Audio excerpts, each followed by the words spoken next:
The question is that the motion be agreed to. I call the member for Wills. Thank you, Madam Deputy Speaker. The 40th anniversary of the Ramsar Convention reminds us of the significance of conserving wetlands through wise use and management. This is particularly important for migratory shorebirds who fly right around the world every year in remarkable journeys of endurance and persistence. They depend on every link in the habitat chain remaining intact. Australia, China and South Korea are signatories to the Ramsar Convention on Wetlands. Australia also has bilateral agreements on migratory birds with both China and the Republic of Korea. Unfortunately, some nations have failed to live up to their obligations to protect shorebird habitat. One such threat involves the Yellow Sea and the preservation of its tidal flats to ensure the conservation of the remaining shorebirds in our flyway, the Australasian East Asian flyway. With a sustainable future for our shorebirds under threat, I believe it's vital that we take action and honour the commitments we've signed up to at the international level.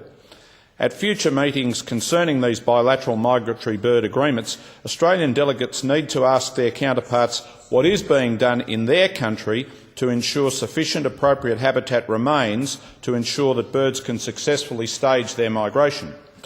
The Australian government should also advocate for the issue of shorebird habitat to be listed as a standing agenda item at each conference of the parties of Ramsar, the Convention on Biological Diversity and the Convention on Migratory Species, the Bond Convention. I urge the Minister for the Environment to request and lobby for the issue of reclamation of shorebird habitat in the Yellow Sea to be included as a major agenda item on the program for the next International Union for Conservation of Nature and Natural Resources World Congress to be held in the Republic of Korea in late 2012. As a quote from the book Invisible Connections, Why Migrating Shorebirds Need the Sea highlights, like the shorebirds that rise into the air to cross continents and oceans, so too we must all rise to the challenge to secure a future for the birds, the tidal flats and the living world which we all share. Moving now from the global to the more local, I want to talk about the Murray-Darling Basin, as some others have done before me. The Murray-Darling Basin contains 16 internationally significant Ramsar-listed sites which are hotspots for unique wildlife.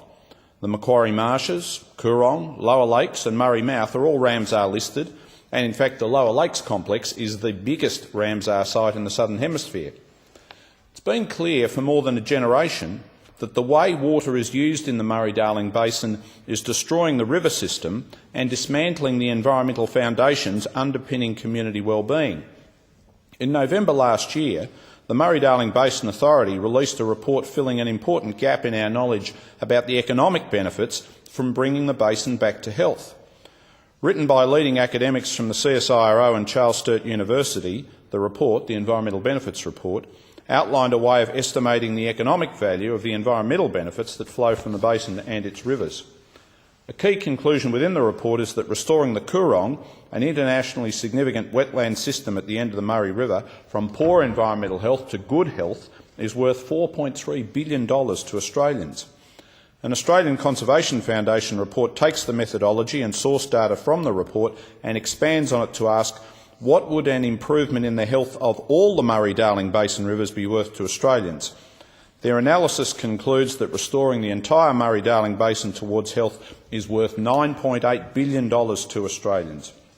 Madam Deputy Speaker, the costs of inaction if we don't return water to the Murray-Darling River system include ongoing costs of salinity across the basin, loss of dairy farms in the lower Murray, blue-green algae outbreaks, blackwater events and lost revenue to nature-based tourism operators relying on healthy rivers. We are at risk of killing the goose that lays the golden egg.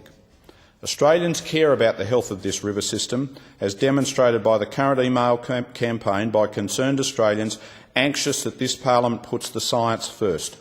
A key concern in these emails is the environmental values of this great river system, and I hope that the opposition, and the National Party in particular, stops running interference on the measures needed to better protect the river system. The time allotted for this debate has expired.